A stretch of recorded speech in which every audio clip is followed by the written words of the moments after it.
Bienvenue, chers spectateurs. Ici, nous allons au-delà des titres pour vous offrir une perspective éclairante sur l'actualité politique africaine. Aujourd'hui, nous plongeons au cœur des dynamiques qui façonnent notre continent.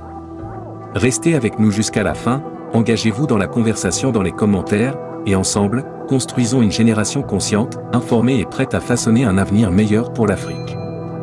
Burkina Faso, le capitaine Traoré dote les forces de défense et de sécurité de matériel performant.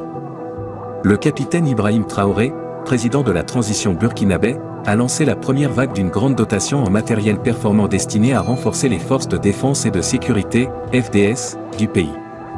Si quelque chose vous manque, revenez vers moi et je saurai repartir vers le peuple. Nous attendons des résultats. Bonne chance et faites-en un bon usage, a indiqué le capitaine Ibrahim Traoré, ce vendredi 12 janvier 2024 lors de la remise de matériel aux forces antiterroristes. Cette initiative marque un tournant crucial dans les efforts déployés par le gouvernement pour renforcer la capacité opérationnelle des FDS et assurer la sécurité de la population burkinabé.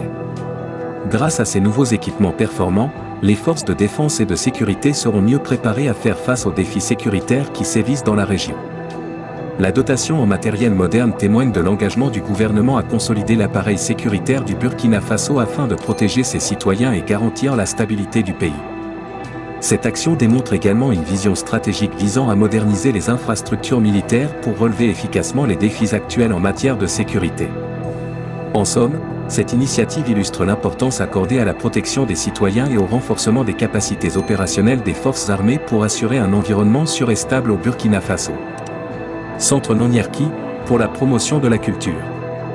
La cérémonie d'ouverture officielle a eu lieu le samedi 30 décembre 2023 en son sein.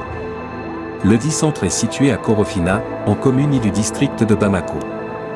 La cérémonie d'ouverture a été couplée au pré-lancement de la 5e édition du festival Nonyerki et un café littéraire sur le thème « Rôle et place des Corée du Gao dans la société ».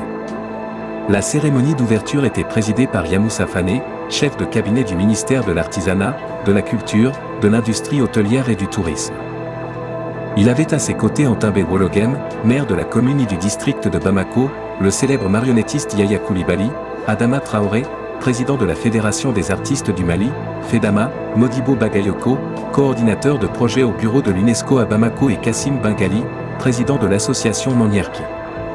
L'ouverture de ce centre rentre dans le cadre de la continuité du combat que mène l'association culturelle Nonyerki depuis des années maintenant, à travers plusieurs initiatives dans le festival Nonyerki.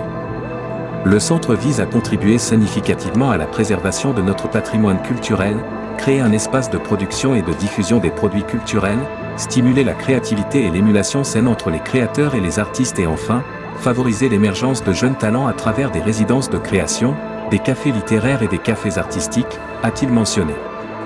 Au dire de l'initiateur, l'ouverture de ce centre est partie intégrante de sa vision à sauvegarder et à promouvoir notre patrimoine culturel.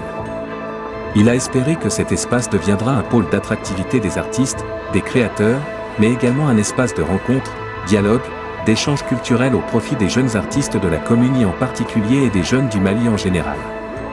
Yamoussa Fane, chef de cabinet du ministère de l'Artisanat, de la Culture, de l'Industrie hôtelière et du Tourisme a salué l'ouverture de ce centre qui vient renforcer le nombre d'espaces culturels pour donner à l'art toute valeur culturelle dans notre pays, voire dans le monde.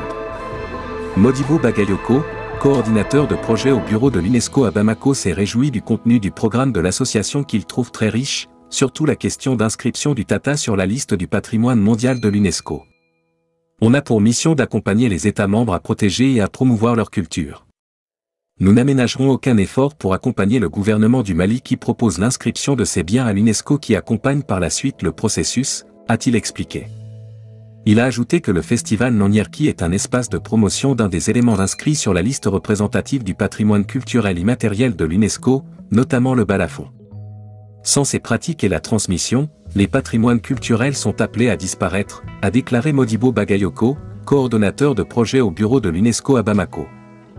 La cérémonie d'ouverture a été suivie d'un café littéraire sur les Corée du Gao, animé par l'auteur dramaturge malien Madou Diabaté. Il y a eu également le pré-lancement de la 5e édition du festival Nonyerki qui est prévu du 21 au 29 février 2024 à Sikasso.